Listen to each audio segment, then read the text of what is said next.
Imagine só, você e seu grupo entraram em uma masmorra há 7 dias atrás, mas acabaram trazendo providências para apenas 4 dias.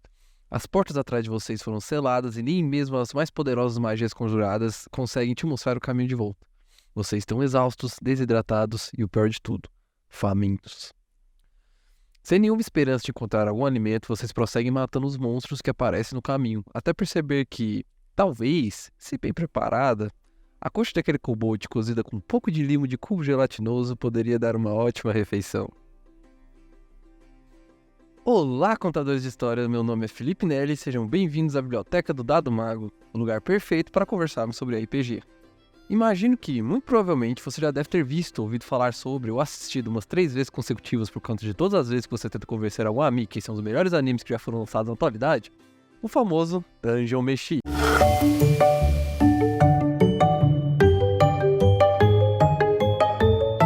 Um mangá com temática de alta fantasia medieval, ou renascentistas, para aqueles que gostam de ser chatos em relação a isso, que, ao que tudo indica, é fortemente inspirado no nosso tão aclamado Dungeons & Dragons. Obviamente não posso ter certeza quanto às inspirações da criadora, mas olha isso aqui. Eles têm os arquétipos bem definidos e até as raças de D&D, olha só esses halflings de orelha grande, tem os próprios jogadores que costumam lembrar que eles são orelhudos. Então sim, eu imagino que o mangá é completamente inspirado e com algumas referências diretas aos jogos de RPG com alta fantasia medieval no geral. E todos nós sabemos muito bem que o papai desse estilo de RPG é o nosso querido Dungeons & Dragons. E mesmo que o papai esteja velho, caduco, um pouco decadente, partindo dessa pra melhor, acho justo que respeitemos sua influência geral nesse tipo de referência. Ainda que, diferente da Geometry, em D&D os magos não podem conjurar magia de cura, o que eu não vejo o menor sentido. Você poder dobrar a realidade, explodir o exército, mas não conseguir usar magias para curar a porra de um ferimento. Tirando minhas frustrações do caminho, enquanto eu assisti ao anime, me senti muito bem representado, principalmente para alguém estar desenvolvendo uma ideia que eu já havia pensado antes, só que muito melhor. Com uma história bem envolvente, personagens interessantes, toda temática de alta fantasia e RPG que tanto amo. É sério, se você ainda não assistiu o anime, dê uma chance, ele é muito legal, a animação é linda, vale a pena, mas só depois desse vídeo. E pode ficar tranquilo que você estará salvo de spoilers aqui. Sempre gostei muito de cozinhar. Nossa, que rolão, hein?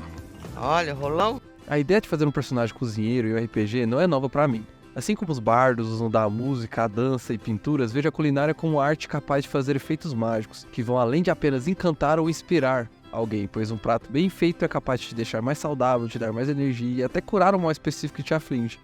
Assim como os alquimistas fazem, quem sabe. E foi com uma ideia parecida que criei meu primeiro personagem cozinheiro, Gustavo Renault, também conhecido como Gusteau.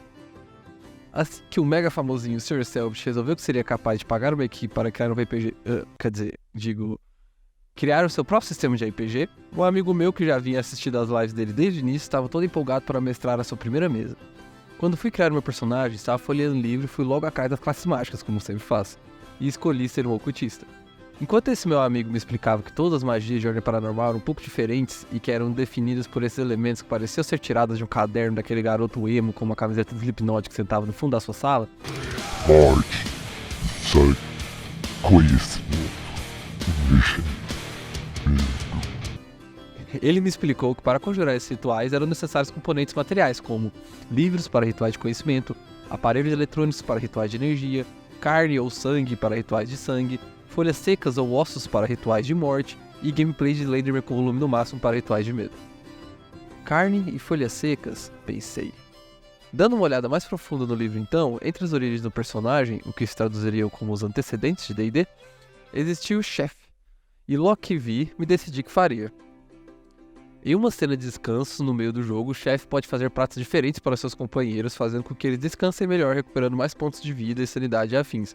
Além disso, combinei a parte interpretativa. Sempre que Gusteau conjurasse algum dos rituais, os materiais usados seriam temáticas de culinária, como por exemplo, carne e ovos vermelhos para rituais de sangue, temperos e ervas secas para rituais de morte, um acendedor de fogão ou isqueiro para rituais de energia, um cuscuz palista para rituais de medo.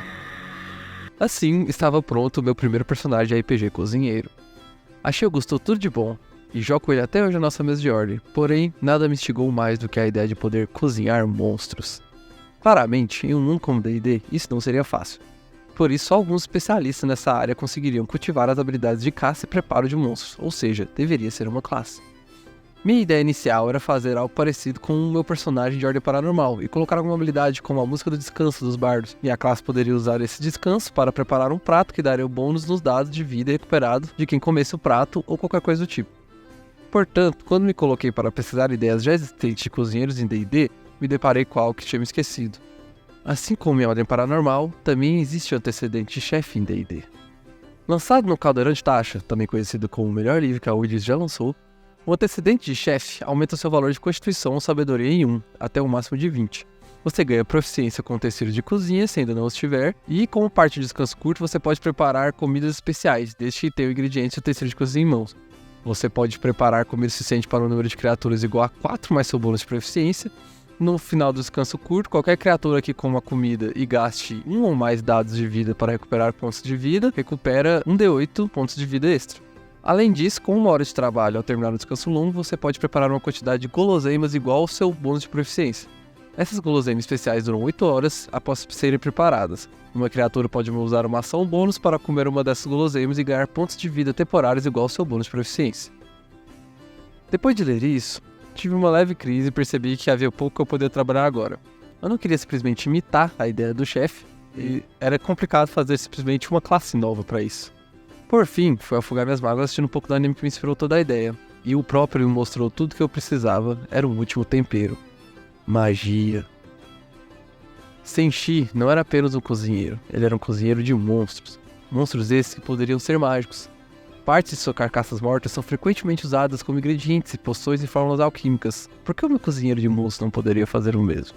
Mesmo que tenha me ocorrido a ideia de criar a classe do zero, percebi que não só não tenho tempo nem sanidade devido para isso, como também já existe uma classe que se encaixa perfeitamente nos parâmetros das minhas maquinações mentais, o patrulheiro.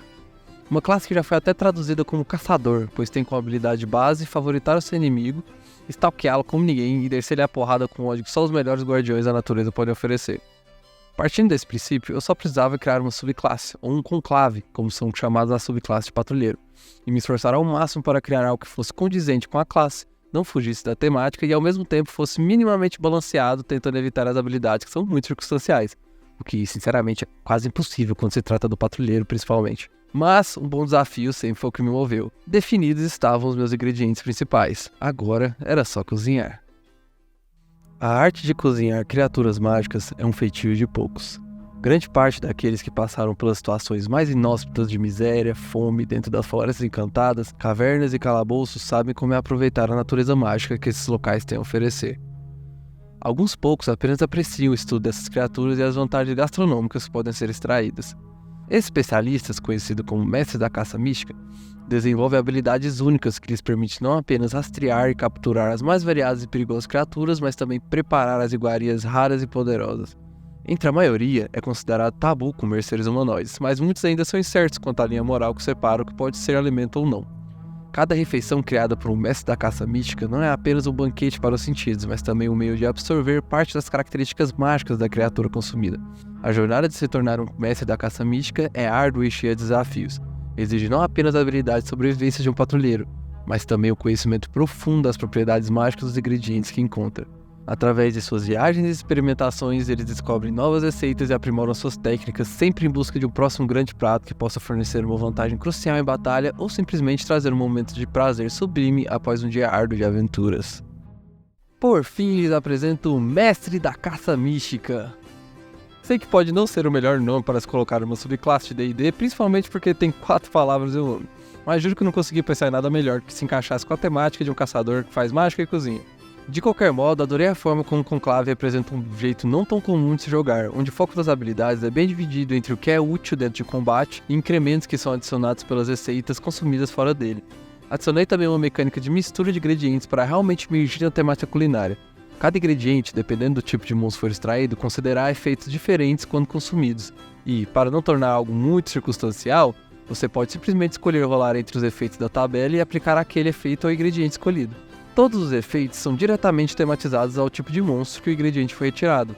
Apesar de que deixei alguns de lado, acho que não seria nada legal comer carne putrefata de mortos-vivos, celestiais gigantes são quase predominantemente humanoides e por aí vai. Quanto à questão moral de definir quais seres podem ser comidos ou não, essa responsabilidade eu deixo na mão de vocês. O próprio anime trata desse assunto porque é realmente complicado traçar uma linha entre quais monstros estão próximos o suficiente dos jogadores para ser errado comer. Um centauro, por exemplo. Seria certo de comer ou a metade humana complementa? E quanto às sereias? Se fosse peixe-mulher em vez de mulher-peixe, estava tudo bem? E se o monstro for completamente inteligente e sensacional? Draconatos podem comer dragões? Cuscuz palista é uma comida? Isso vai de jogador, mesa pra mesa e, sinceramente, vejo como um bom combustível para situações cômicas e até tensas e dramáticas em campanhas onde a subclasse for usada. Independente se for um jogo rápido ou uma longa campanha, você deve sempre falar com seu mestre antes de usar uma classe como essa, para ver se ele está de acordo com o uso da culinária de monstros, e principalmente para saber se é uma classe adequada para a campanha que está entrando.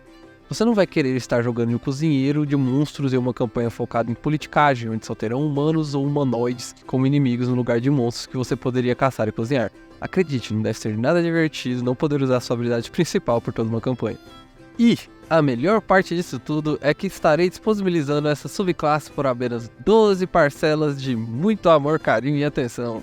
Caso você não tenha nenhum desses para oferecer, seu nerdzinho desalmado sem coração, o Conclave do Mestre da Caça Mística é totalmente grátis e estará disponível embaixo da descrição do vídeo.